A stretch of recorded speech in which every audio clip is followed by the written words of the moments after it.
L'animation japonaise, on aime ça en France, avec des réalisateurs comme Hayao Miyazaki, Isao Takahata, Makoto Shinkai, et le plus acclamé actuellement, Mamoru Hosoda. Quand on parle de Mamoru Hosoda, on parle avant tout de son film le plus connu, Les Enfants loups à Miyuki, parce que Les Enfants loups à Miyuki, le putain de miracle. Parce que là, tout était réuni pour en faire un chef-d'œuvre, une animation ultra bonne, un casting vocal au top, des personnages ultra attachants, un réalisateur qui s'y connaît, des magnifiques compositions et une grande mise en avant par Télérama. Surtout que le dernier film d'animation japonais qui m'avait le plus marqué jusqu'à la première fois que j'ai vu Les Enfants loups à Miyuki, c'était Kiki la petite sorcière, que j'ai découvert en 2009.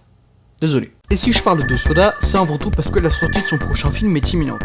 Et ce film, c'est Mirai, ma petite sœur. La chose à savoir, c'est qu'il y a plusieurs mois, j'ai créé une pétition pour que l'animation japonaise ait une meilleure distribution. Personne ne le signe, et quelques semaines plus tard, j'apprends que Mirai est distribué en France par White Bunch, que le Royal Land 3, c'est-à-dire le cinéma où j'habite, est racheté par la ville, et qu'on aura un multiplex. Comme quoi mon plan se déroule 1000 fois mieux que prévu. Surtout que cette année, Mirai est présenté à la quinzaine des réalisateurs du Festival de Cannes et à Annecy, quelque chose de très rare dans l'animation japonaise. Parce qu'à part Les Enfants loups, on a eu un plutôt beau film sur Voyage dans le temps qui a eu le prix de l'Académie japonaise du meilleur film d'animation, un film sur la famille avec un grand F qui a remporté le même prix 3 ans plus tard, et un film sur les liens père-fils nominé aux Emmy Awards et qui est distribué aux États-Unis par Warner et en France par Gaumont. Et comme je sais que mon public a à peu près mon âge, je vous demande de fermer cette vidéo et d'aller sur un site de streaming pour vous mater sa filmographie tellement ce qu'il propose est juste génial.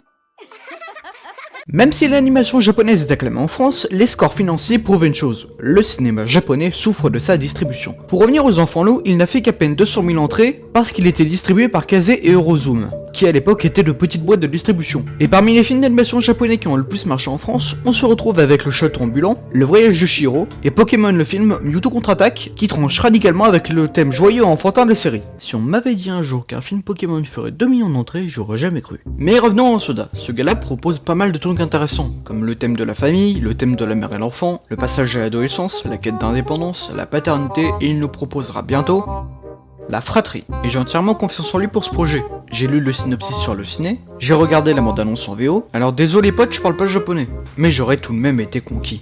Parce que le film a vraiment l'air de proposer un univers intéressant. Car les deux derniers films d'Hosoda parlaient des rapports entre les vieilles générations et les nouvelles, par la maternité et la paternité, puis le film a l'air de proposer des thèmes intéressants. La jalousie, l'acceptation, et la peur de perdre l'amour et l'attention de ses parents. Un thème que les grands frères et grandes sœurs ont sans doute tous affronté. Donc un conseil cet été. Allez au cinéma, et payez une place pour ce film. Parlez-en à votre entourage, et allez le voir en masse.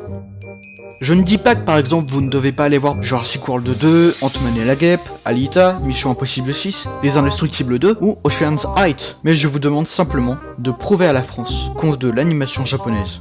Chez nous. C'était Pasteur03, salut.